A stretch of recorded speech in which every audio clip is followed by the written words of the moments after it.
اهلا بيكم، معاكم دينا خلاف من مفاتيح رحلتي. هناخد مفتاح الناقد الداخلي. الصوت اللي جوانا ده هنعرف الصوت ده جاي يقول لنا ايه، الصوت ده مصدره جاي لنا منين.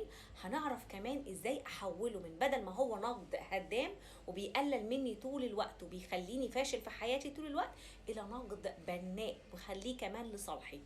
اول حاجه الصوت اللي جواك اللي دايما بيقولك انت فاشل، انت شخص كسول، انت شخص ولا حاجه، انت بلا قيمه. الصوت اللي دايما بيخلي الناس اللي حواليك شايفينك ان انت لا تستحق. الصوت اللي دايما بيخليك تطلع مبررات للناس اللي حواليك ان هم شايفينك ان انت لا تستحق، فبتبدا تطلع مبررات ان كلامهم فعلا حقيقه. الصوت ده جاي لي منين؟ الصوت ده جالي من وانا صغير، فالمصدر الرئيسي بالنسبه لي كان رقم واحد الاهل، الاب والام، التغذيه اللي بيدوها لنا. الاب والام انا باخد كل الرسائل اللي بتيجي منهم وبتبدا تتخزن عندي في العقل اللاواعي. قالوا لي ان انا شخص كويس، قالوا لي ان انا شخص ناجح، فانا فعلا هكون شخص ناجح في المستقبل.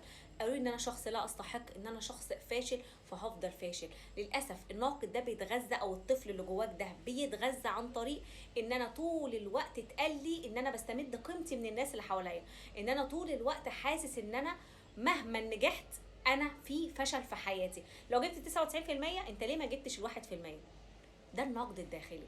دايما بيبص على الجانب السلبي اللي في حياتك ومش بيوريك اي انجازات ولا اي ايجابيات موجودة فيك. رقم 2، الناقد ده جاي من خلال المدرسة، من خلال المدرسين، من خلال الاصدقاء. دي مرحلة تانية انا اتحطيت فيها، بدأ يحصل تنمر، بدأ يحصل ان انا احس ان انا فاشل اكتر، كلام سلبي اتقال لي اكتر بيأكد كلام الاهل. مصدرين اساسيين بيجولي منهم الناقد الداخلي. طيب ابدا بقى اشوف انا اتعامل مع الناقد ده ازاي ابدا احوله من نقد هدام لنقد بناء. رقم واحد، ركز ان انت مش افكارك، انت حاجة وافكارك حاجة تانية خالص، وانت المسيطر على افكارك. رقم 2، ركز على الجسد عندك، حاسس بايه؟ حاسس بتوتر وقلق وتشتيت ومتضايق ومخنوق؟ ابدأ ركز على افكارك، ان في مشكلة عندك في الفكر. فدايما والتوتر والقلق ده بيقول لي ان في تفكير عندي شغال. ركز على التفكير اللي جوه ذهنك وابدأ بقى اتعامل معاه. هو طفل، اتعامل معاه بقى باحتواء، انا بحتوي الطفل ده. ما ينفعش ان انا اعمل له مقاومه. دايما اي افكار سلبيه احتويها، ابدا اتكلم معاها.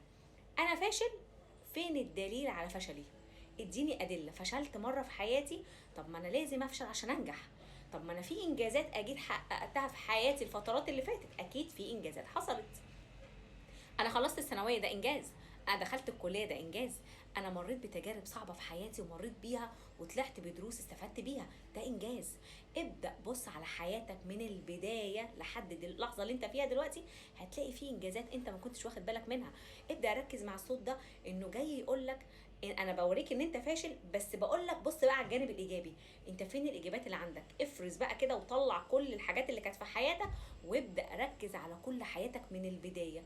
ايه اللي حصل في حياتك؟ ودون كل انجازاتك اللي انت مش شايفها.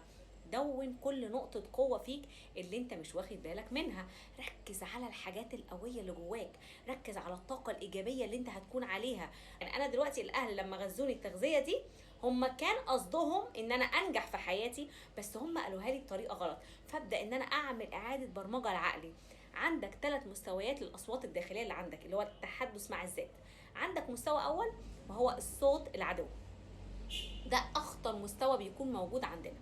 ركز على المستوى ده، لو موجود خلي بالك منه لان جاي بيهدمك قوي.